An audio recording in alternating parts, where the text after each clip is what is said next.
رب اشرح لي صدري ويسر لي امري واحلل عقدة من لساني يفقهوا قولي. الحمد لله المبدئ المعيد الغني الحميد ذي العفو الواسع والعقاب الشديد. من هداه فهو سعيد السديد ومن أضله فهو البعيد التريد. يعلم ما ظهر وما بطن وما خفي وما علن وما كمل وما هجن. والصلاة والسلام على أشرف الأنبياء خاتم النبيين سيد المرسلين شفيع المذنبين سيد الأولين والآخرين سيدنا وحبيبنا نبينا وكريمنا ومولانا محمد صلى الله عليه وسلم عبده ورسوله بالهدى ودين الحق أرسله. اما بعد فاعوذ باللہ من الشیطان الرجیم. بسم اللہ الرحمن الرحیم. لا يستوی منکم من انفق من قبل الفتح وقاتل اولئک اعظم درجة من الذین انفقوا من بعد وقاتلوا وکلا وعد اللہ الحسنى. وفی موضع الآخر اعوذ باللہ السمیع العلیم من الشیطان اللعین الرجیم. ثانی اثنین اذ ہما فی الغار آمنت باللہ صدق اللہ العظیم.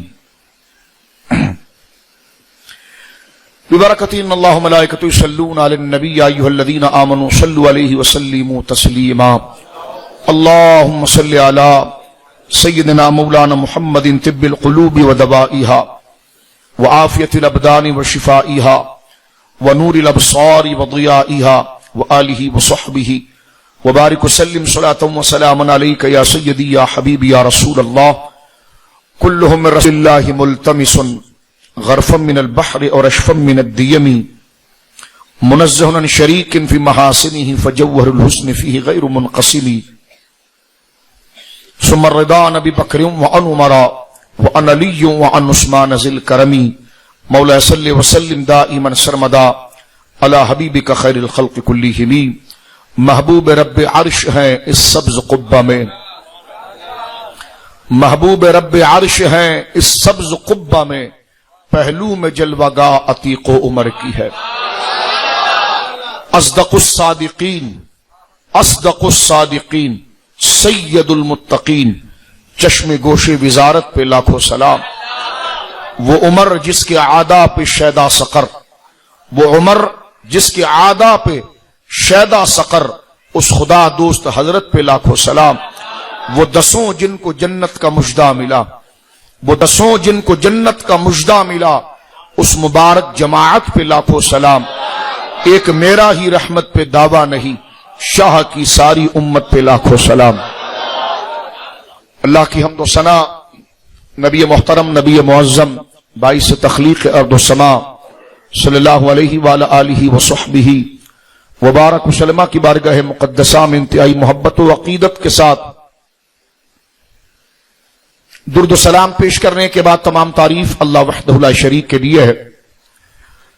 میں بہت مشکور ہوں اس مسجد شریف کی تمام انتظامیہ کا، صدر صاحب، جنرل سیکریٹری اور جتنے افراد، بالخصوص اس مسجد کے امام و خطیب صاحب حضرت علامہ دامت برکاتہم العالیہ کا، اور تمام اہل علم کا، اور تمام نمازی حضرات کا، تمام عاشقان چار یار پنجتن پاک کا، کہ جو اس مجلس کے اندر شریک ہوئے اور عقیدوں کی درستگی کے لیے، اللہ کو راضی کرنے کے لیے جماعت صحابہ کے سرخیل مولا مرتضیٰ کے امام، اصدق الصادقین سید المتقین خلیفہ بلا فصل متصل افضل البشر بعد الانبیاء حضرت ابو بکر صدیق رضی اللہ تعالی عنہ وارضاہ عنہ کے مناقب عالیہ کو ذکر کر کے تمام صحابہ کو خراج تحسین اور تمام اہل بیت کو خراج تحسین پیش کرنے کے لیے اہل محبت اہل سنت نے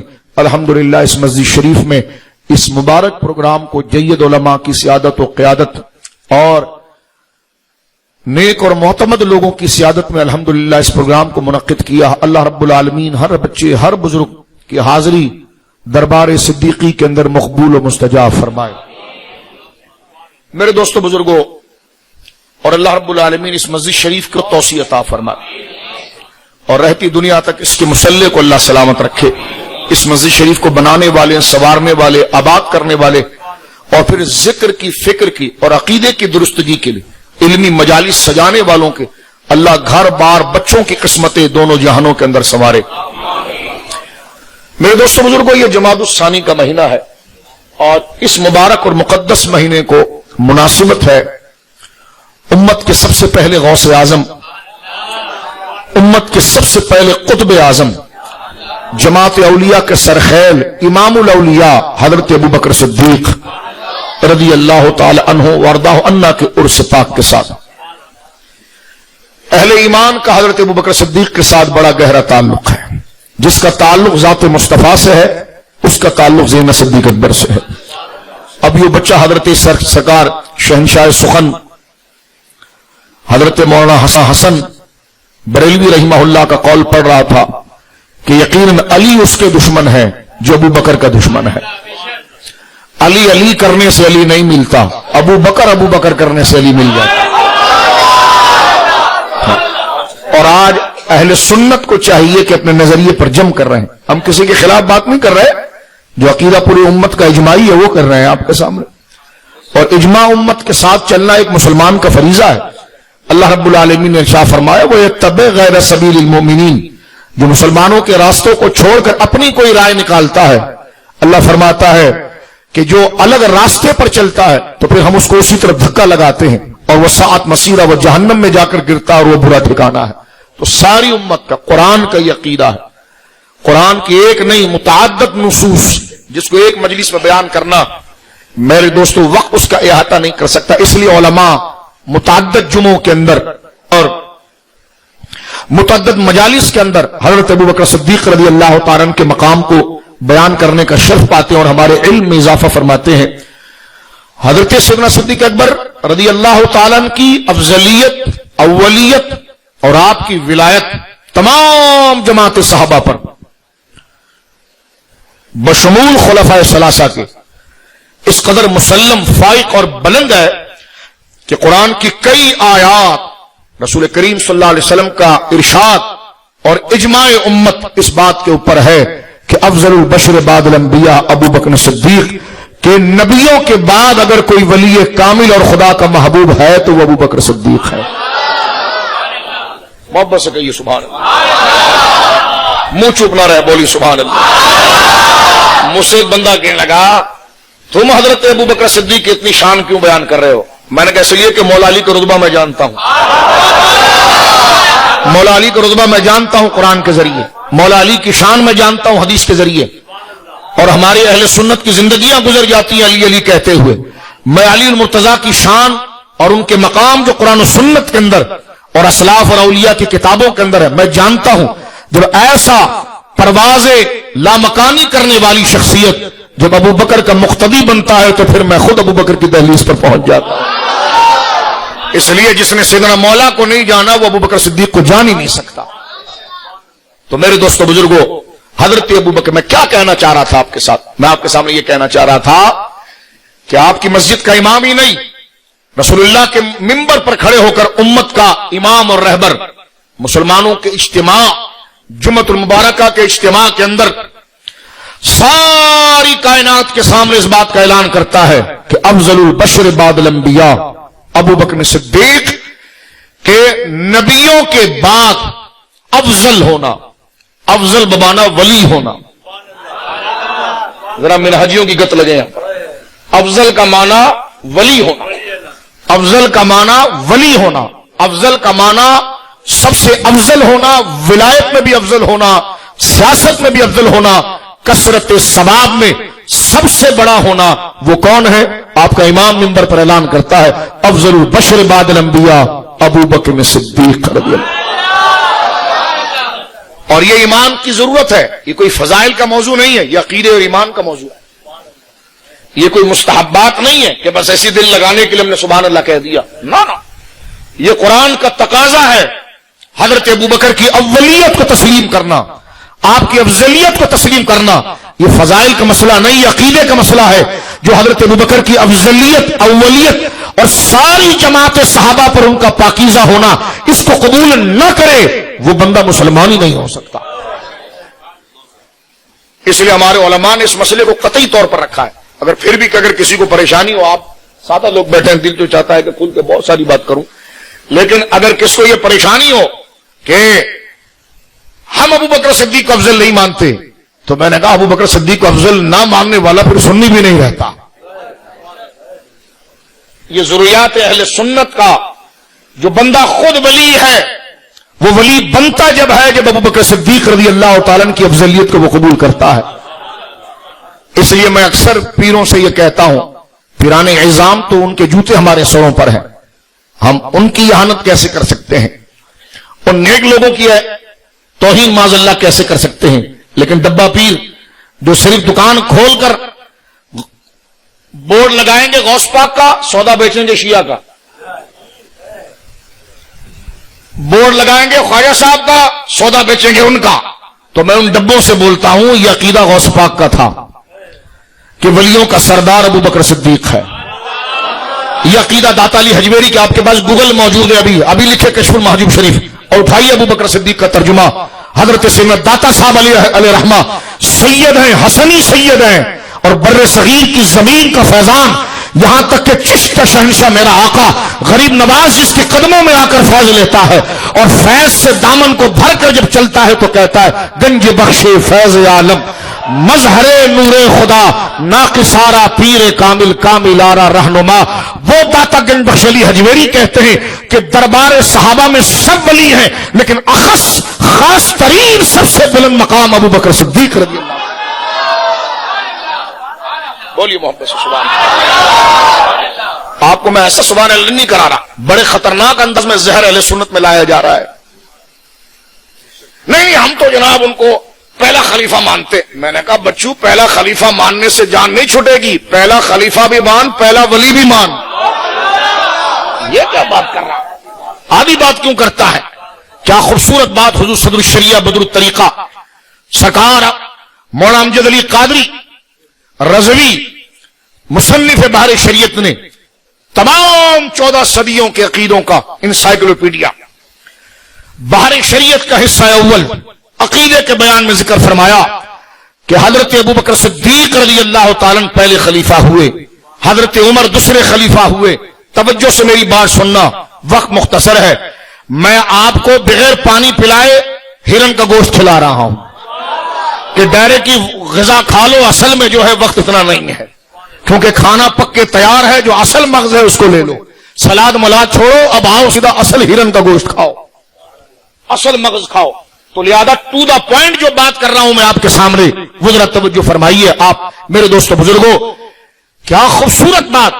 مصنف بحر شریعت, مصنف بحر شریعت کا نام اس لیے عرض کر رہا ہوں کہ آپ نے تحریر فرمایا, لیکن یہ قول ان کا نہیں, یہ ساری امت کا ہے. یہ سارے قادریوں کا ہے, سارے چشتیوں کا ہے, سارے نقشبندیوں کا ہے, سارے سہروردیوں کا ہے. اسلام میں فرضی رائے کا کوئی اختیار نہیں. سنگل بندہ کوئی بات کرے کرتا رہے, سنگل بندہ کوئی رائے دے دیتا رہے, ہر ایک کی رائے ہوتی ہے, لیکن شریعت میں رائے کا درجہ نہیں ہوتا, اجماع کا درجہ ہوتا ہے. یہ آپ سمجھ لیں, یہ فلانے کا فلانے کا. میں نے کہا جب اجماع ہو جائے نا تو فلاں فلاں کا پھر کچھ بھی نہیں چلتا, تفرضات کی کوئی حیثیت نہیں رہتی. توجہ ہے, جب امت کا اجماع ہو جائے کسی نظریے پر تو قول تو ہر ایک کے بارے میں ملتے ہیں. قول نبوت کے بارے میں خلاف مل جاتے ہیں کتابوں, عصمت کے خلاف مل جاتے ہیں, تو قولوں کو لے کر چلیں گے آپ. عقیدہ قول پر نہیں بنتا, اجماع پر بنتا ہے. اور ان اجماع پر کہ جن کے کاندھوں پر شریعت کی بنیادیں ہیں, وہ جید ہستیاں جب کسی مسئلے پر آ جائے تو وہ اجماع پھر صحابہ کا قرآن کا درجہ رکھتا ہے, قرآن کی آیت کا درجہ. یہ فلانے نے کہا, میں نے کہا فلانے نے کہا, فلانے کو تو گھر لے جا. فلانے کے ساتھ کیا, قرآن یہ کہتا ہے اجماع کے ساتھ چلو. رسول اللہ نے فرمایا اجماع کے ساتھ چلو. نماز میں ہم وعدہ کرتے ہیں صراط الذین انعمت علیہم, یا اللہ اجماع کے ساتھ چلیں گے, امت کے ساتھ چلیں گے, اکثریت کے ساتھ چلیں گے. اور امت کا عقیدہ حضرت صاحب بحر شریعت نے جو بیان کیا, ذرا توجہ کیجئے گا. میں ٹو دا پوائنٹ بغیر کسی تمہید کے میں نے تقریر آپ کے سامنے شروع کر دیا ہے, اور نفس مسئلہ بتانے کے لیے کہ حضرت ابوبکر کے مقام اور افضلیت کو بیان کیا جاتا ہے, لیکن آج علماء کی سب سے بڑی ذمہ داری ہے کہ وہ ان کی ولایت پر گفتگو کریں, ان کی افضلیت پر گفتگو کریں. ان کے مقام پر گفتگو کریں تاکہ اہل سنت کا جو تخصص ہے اور اہل سنت کا جو اختصاص ہے اور قرآن کی آیت کے جو صحیح مصداق واضح ہو جائے. کیا میں کہنا چاہتا ہوں ذرا توجہ کیجیے گا. حضرت صاحب باری شریعت بات بیان فرماتے ہیں کہ دیکھو یہ تو سب کو پتا ہے کہ حضرت ابوبکر پہلے خلیفہ، حضرت عمر دوسرے خلیفہ، حضرت عثمان تیسرے خلیفہ، ہمارے آقا مولا مرتضیٰ چوتھے خلیفہ. فرمایا یہ سن لو حضرت ابوبکر اس لیے بڑے نہیں ہوئے کہ آپ پہلے خلیفہ بن گئے تھے. فرمایا نہ، پہلے بڑے تھے اس لیے پہلے خلیفہ بنے تھے. یہ ذرا نفیس مسئلہ سمجھیے. یہ نفیس مسئلہ پورا کھرا سنی بننے والا مسئلہ، کھرا سنی بننے والا مسئلہ. میرے بچوں کہنا میں یہ چاہ رہا ہوں میرے بڑے بھائیوں آپ کے سامنے، آپ کہیں گے اتنا لاؤڈلی کیوں بول رہے ہیں؟ میں نے کہا میں چھوٹا سے آدمی اور کس کی شان بیان کرنے کے لیے آپ نے مجھے بٹھا دیا؟ تو میں تو اپنے آپ میں نہیں ہوں کہ جناب کہ ہم کس کے مناقب بیان کرنے آئے ہیں. ہم اس کے مناقب بیان کرنے آئے جس کے مناقب کو مولا مرتضیٰ خود بیان کرتے ہیں. بولو نا سبحان اللہ. جن کے مناقب کو مولا علی کی اولاد بیان کرتی ہے، مولا علی کا چہیتا نواسا جس سے علم کا سمندر پھیلا، علی کا سمندر علم جس علم کی کوئی انتہا نہیں، جس بچے کے سینے میں آ کر بڑا تھا وہ میرے آقا امام جعفر صادق تھے. کبھی امام جعفر صادق سے پوچھو ابو بکر کون ہے؟ آج اہل بیت کے اندر باب العلم مولا مرتضیٰ شیر خدا رضی اللہ تعالیٰ عنہ کے علم کا نکھار جس کے نام سے پہچانا جاتا ہے وہ حضرت امام جعفر صادق ہے کہ جن کے جوتوں میں بیٹھنے والے نعمان بن ثابت امام الائمہ بن جائے. امام اعظم ہمارے کہتے ہیں، امام اعظم ابو حنیفہ 12 صدیاں گزر گئی اس پلے کا بندہ نہیں آیا. کسی نے امام اعظم سے کہا یہ علم کی یہ گہرائی یہ بلندی آپ کو کہاں ملی؟ فرمایا استاد تو میرے 4000 تھے لیکن جب سے میں محمد باقر کے شہزادے اور موسیٰ کاظم کے ابو اور علی رضا کے دادا اور زین العابدین کے پوتے جعفر صادق کے قدموں میں آیا تو 2 سال نے مجھے زمین سے اٹھا کر آسمانوں تک پہنچایا. بول سبحان محبت سے کہو نا سبحان. میرے امام سراج الامہ کاشف الغمہ سرکار امام اعظم ابو حنیفہ فرماتے ہیں رحمہ اللہ. کون امام اعظم ابو حنیفہ؟ وہ امام اعظم جن کی روحانیت میں درجہ یہ تھا کہ 99 دفعہ خدا کو خواب میں دیکھا.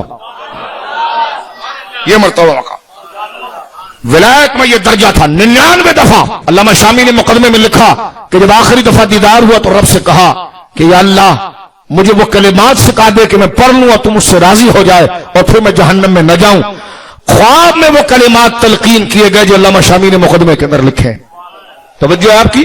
تو میں آپ سے پوچھنا چاہتا ہوں یہ بڑے بڑے سرخیل جن کا ثانی ان جیسا 12 صدیاں نہ لا سکی، کسی نے امام اعظم سے پوچھا یہ نکھار کہاں سے آیا، یہ رفتار کہاں سے آئی؟ آپ تو اہل فارس ہیں لیکن وہ درخت پا گئے جو عربیوں کو بھی نہیں آئی.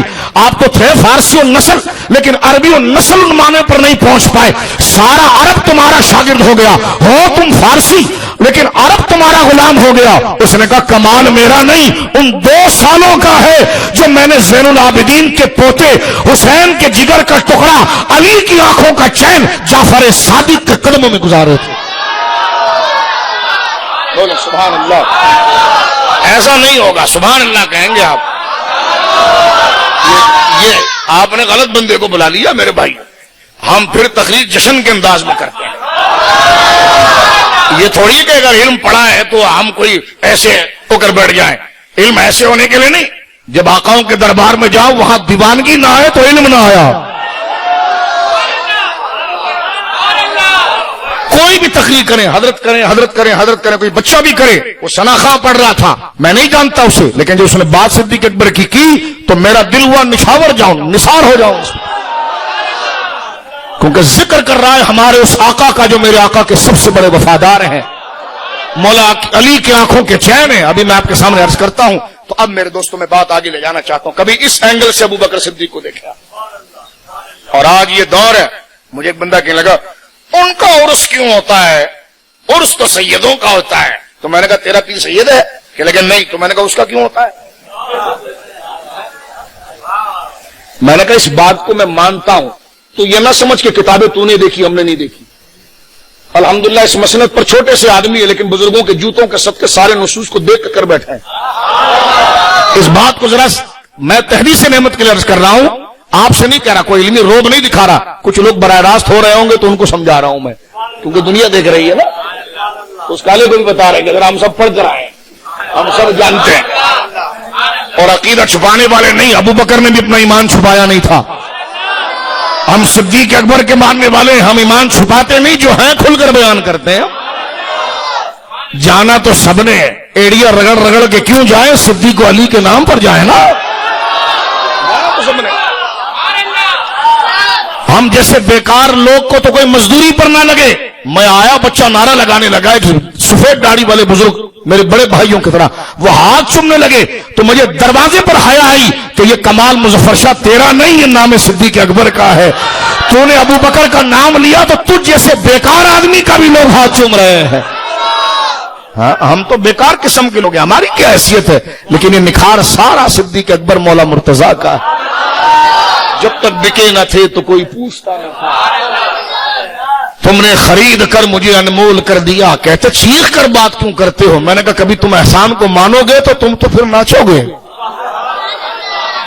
تمہیں کیا پتا. اب ذرا غور کریں میرے دوستو, اب جو میں بات کو آگے لے جانا چاہ رہا ہوں, اتوار کو آئیے گا ہماری مسجد, تو وہاں تو خالصتاً ہم ولایت پر گفتگو کریں گے کہ مولا علی, کیونکہ آج لوگ بہت خصوص خصوص بعض ڈبہ پیر بھی آ گئے. نہیں, وہ حضرت ابو بکر پہلے خلیفہ سیاست میں تھے. میں ذرا ان کی کلی آپ کے سامنے کھول دوں اور آپ کو بتا دوں کہ کیا سازش اہل سنت میں ہو رہی ہے سنیوں کی اولاد, لیکن لفافہ وہ دے رہے ہیں نا تمن کا.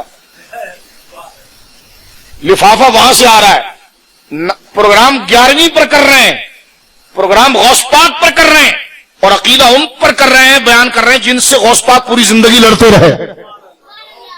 کتنا بڑا ظلم ہے اہل سنت پر. توجہ ہے آپ کی. یعنی آستانے کھولے ہوئے ہیں اولیاء کے نام پر, جو حقیقی آستانے وہاں اس دہلیز پر تو ہمارے امامے رکھے ہوئے ہیں. اس دہلیز کو چومنا تجھ سے در در سے سگ سگ سے ہے مجھ کو نسبت. میری گردن میں بھی ہے دور کا ڈورا تیرا. جمیل قادری سوجان سے قربان مرشد پر, بنایا جس نے مجھ جیسے کو بندہ غوث اعظم کا.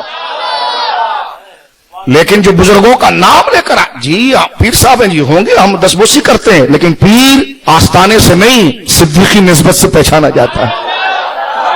یہ نوجوانوں تمہیں کرنا پڑے گا, تمہیں جاگنا پڑے گا. تم ہماری امانت ہو, ہم اپنی زندگیاں پوری کر چکے اور منتقل کر رہے ہیں تمہارے لیے. اللہ ہمیں اسی عقیدے پر موت دے. تم اہل سنت کا مستقبل ہو, تم اس امت کا مستقبل ہو. تم نے پہرا دینا ہے عزت صحابہ پر, تم نے پہرا دینا ہے نظریہ اہل سنت پر, تم نے پہرا دینا ہے غوث پاک کے مسلک پر.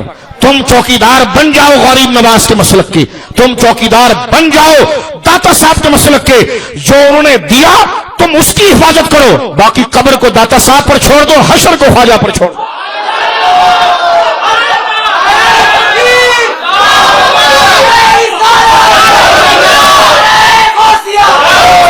میرے دوستو ذرا سنیں, میرے بڑے بھائیوں, ہم کیوں غوث پاک کے ہاتھ میں ہاتھ دیتے ہیں؟ سادہ سا سوال. ہم کیوں میرے آقا اجمیری غریب نواز کے مبارک ہاتھوں میں ہاتھ دیتے ہیں؟ ہم کیوں سرکار بابا فرید کے ہاتھوں میں ہاتھ دیتے ہیں رضی اللہ عنہ اجمعین؟ کیوں دیتے ہیں؟ اس کا مطلب یہ ہے کہ ہم نے ان کو اپنا آئیڈیل مانا, اپنے گردے میں رسی ڈال کر رسی ان کے حوالے کر لی. اب وہ جدھر کھینچیں گے ہم ادھر چلیں گے. اب مجھے بتائیے, جب پیر ہم نے بابا فرید فاروقی کو بنایا, پیر ہم نے داتا علی حجویری, علی حسینی سید کو بنایا, غوث اعظم کو پیر بنایا, ہم نے پیر مجدد الفسانی کو بنایا, اور چل رہے ان کے راستے پر ہے جو ان کے دشمن تھے. تو ہم جان سے مرتے مر جائیں گے, لیکن اپنے بزرگوں کے نام کو جھکنے نہیں دیں گے انشاءاللہ. کوئی ہمیں نیٹ پر آ کر گالیاں دے, کوئی ہمارے لیے سازشیں کرے, ہم نے کہا اس کی حیثیت کیا ہے, اس کی حیثیت کیا ہے؟ بے نشانوں کا نشان مٹتا نہیں, مٹتے مٹتے نام ہو ہی جائے گا. ہم جس کے ہو گئے ہیں نعرہ اسی کا لگائیں گے, نعرہ اسی کا لگائیں. تو لہذا حضرت غوث اعظم ہو, حضرت داتا صاحب ہو, تمام اولیاء ہوں, وہ کہتے یہی ہیں کہ ولیوں کا سردار ہے ابو بکر. مجھ سے کہنے لگا سلسلہ پھر مولا علی سے کیوں چلا؟ تو میں نے کہا جب تجھے تمیز نہیں تھی تو میں مرید کیوں کرنے لگ گیا؟ جب یہ مسئلہ تجھے حل ہی نہیں ہوا تو تو پیر کیسے بن گیا؟ میں نے کہا میرے پاس آ، پھر یہ بات تقریر میں نہیں بتاؤں گا، اتنی آسانی ایسی میں دے دوں۔ میں نے کہا میں نے چھیڑ دیا مسئلے کو، اب میرے پاس تو آ تو میں تجھے بتاؤں کہ سلسلے علی سے کیوں چلے ہیں اور لیکن ولی ابو بکر کیوں بڑے ہیں۔ میں نے کہا یہی تو علمی بات ہے جو تیرے جیسے چھوٹے ذہن کو سمجھ میں نہیں آئے گی، یہ اسی کو سمجھ میں آئے گی جس سے علی کی ولایت کا حصہ ملا ہو۔ اب میں آگے بڑھنا چاہتا ہوں میرے دوست، میں کیا سمجھانا چاہ رہا تھا؟ یہ محبت کے وہ جملے ہیں جو حقیقت پر مبنی ہیں، چند سچائی کے جملے، کیونکہ ذات اتنی بڑی ہے کہاں کہاں سے بیان کیا۔ اب آئیے اس ترتیب کی طرف میں آپ کی توجہ کے لے کر آ رہا ہوں۔ حضرت صدر الشریعہ نے جو بات کی ہے وہ کیا ہے؟ صدر الشریعہ کی بات نہیں، امت کا اجماعی نظریہ ہے۔ اب آگے حدیث پڑھوں گا میں اس میں۔ حضرت ابو بکر صدیق پہلے خلیفہ، رسول اللہ کے پہلے خلیفہ، ٹھیک ہے میرے بڑے بھائیو۔ حضرت فاروق اعظم دوسرے خلیفہ، حضرت عثمان غنی تیسرے خلیفہ، سرکار اسد اللہ الغالب مولا مرتضیٰ چوتھے خلیفہ۔ جیسے نماز سیکھتے ہونا اس طرح ضروری مسئلہ یہ بھی ہے، بلکہ نماز سے اونچا مسئلہ ہے یہ۔ کوئی اس مسئلے میں گڑبڑ کر جائے اور نمازیں صحیح پڑھ لے، نمازیں ساری گئی۔ جس نے اس مسئلے کو صحیح پکڑ لیا اور نمازیں بھی پڑھتا رہا اور کبھی کوتاہیاں کر گیا تو بہت امید ہے کہ اللہ اس عقیدے کی سچائی کی وجہ سے معاف کر دے گا۔ علماء تشریف فرما، میں بے عمل نہیں بنا رہا لیکن عقیدے کی اہمیت بتا رہا ہوں۔ ہم بد عملی کی طرف نہیں بلا رہے، ہم آپ کو اولیت اور عقیدے کی حقیقت بتا رہے ہیں کہ سونا سونا ہوتا ہے اور بھوسا بھوسا ہوتا ہے۔ بھوسا لاکھوں من بھی ہو اور سونا ایک چھٹاک بھی ہو، سونا سونا ہوتا ہے۔ عقیدہ عقیدہ ہوتا ہے، ایمان ایمان ہوتا ہے۔ اب ذرا توجہ کیجئے، تو یہ چار ابھی جلدی سے بتا دوں آپ کو، یہ چار خلفاء، حضرت ابوبکر، حضرت عمر، حضرت عثمان، حضرت علی۔ حضرت ابوبکر پہلے خلیفہ، تو ایک شخص کہنے کہ نہیں وہ پہلے، میں ان کو بڑا مانتا ہوں، میں ان کو بڑا مانتا ہوں۔ میں سوال جواب میں تقریر کر رہا ہوں تاکہ آپ سمجھ سکیں ایک فرضی بات۔ میں نے ان سے پوچھا کہ آپ ان کو بڑا مانتے ہیں تو ان کو بڑا ماننے کی وجہ کیا ہے آپ کے نزدیک؟ ابو بکر صدیق کو بڑا ماننے، بہت باریک بات میں آپ کو بتا رہا ہوں، حضرت ابو بکر صدیق کو بڑا ماننے کی وجہ کیا ہے؟ کہنے لگے وہ پہلے خلیفہ ہوئے۔ میں نے کہا غلطی کھا گئے آپ۔ ان کے بڑے ہونے کی وجہ پہلا خلیفہ ہونا نہیں، وہ پہلے بڑے تھے اس لیے پہلے خلیفہ ہوئے۔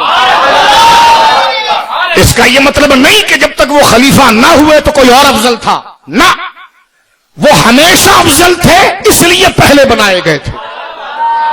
اس مسئلے کو سمجھ رہے ہیں؟ اس بات کو دوبارہ سن، وہ پہلے سے افضل تھے اس لیے پہلے خلیفہ بنائے گئے۔ یہی عقیدہ تمام صحابہ کرام کا ہے۔ اب میں آگے بڑھنا چاہتا ہوں، غور کیجیے آپ۔ افضل کا معنی میں آپ کو آسان کروں میرے بچوں، میرے بھائیوں، یہ جو کہا جاتا ہے، ایک جملہ یہاں پر سنیں آپ، افضل البشر بعد الانبیاء، نبیوں کے بعد سب سے افضل ابو بکر صدیق ہے۔ یہ نہیں کہا افضل البشر حاضر الامہ، اس امت میں حضور کے بعد سب سے افضل ابو بکر ہے، نہیں، فرمان نبیوں کے بعد۔ کیا مطلب اس کا جناب؟ میں نے کہا پہلے یہ بتا نبی آئے کتنے؟ کہنے لگے ایک روایت کے مطابق 1,24,000۔ تو میں نے کہا امتیں کتنی بنی؟ کہنے لگے 1,24,000۔ تو میں نے کہا یہی میں کہہ رہا ہوں، ابو بکر صدیق اس امت میں نہیں، جتنے نبی آئے ہیں افضل البشر بعد الانبیاء، تمام انسانوں میں افضل ہیں جو نبیوں کے علاوہ تھے۔ اب حضرت آدم سے لے کر جناب رسول اللہ تک جتنی نبی آئے ان کے جتنے ماننے والے تھے ان سب کا سردار ابو بکر صدیق ہے۔